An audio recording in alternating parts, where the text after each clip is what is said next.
Morning everyone, Boker Tov. We're continuing with Siman Rishman Bet, which opens with the laws of Oneg Shabbat and Kavod Shabbat. So, some of the Farshim over here in the side quote Reb Chaim Palachi, a person that's me'aneg et Shabbat, is zocher la'arichut yamim. The Kaf HaChaim says women as well are obligated in Oneg Shabbat. Rav Ovadia Yosef writes how it's a chiyuv midoraita, Oneg Shabbat.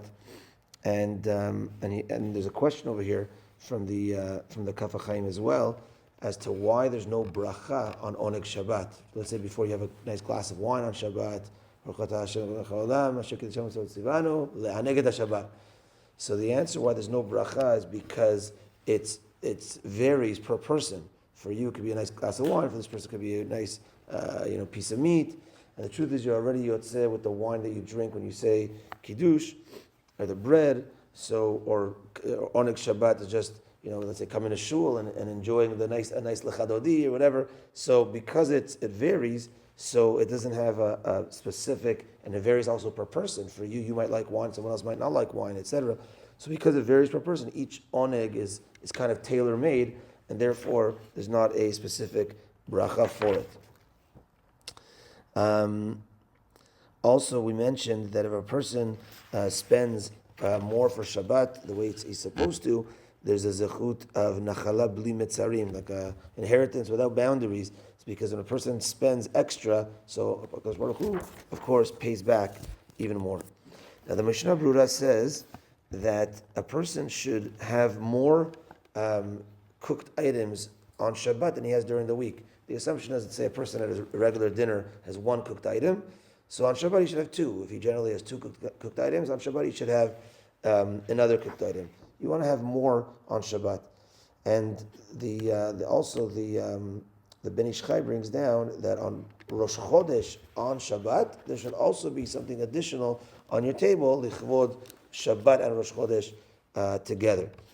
When it comes to Seudah Shalishit, you don't have to be makpid on these like extra. It's still a good idea to, but because the whole shalosh, the third meal, anyways, its whole thing is extra.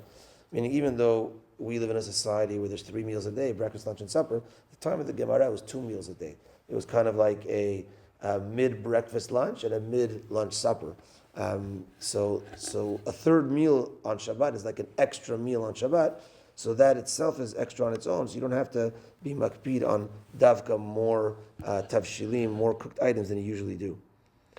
The Mishnah Berurah brings down that it's a good idea to have fish at all 3 of the meals.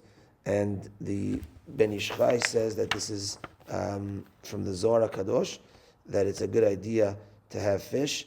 And there's explanations for it. There's a famous explanation, Ha'ochel dag, B'yom dag, Nitzol mi dag, someone that eats fish on the day of fish, dag is Dalet and Gimel, Dalet and Gimel is 4 and 3, which is 7.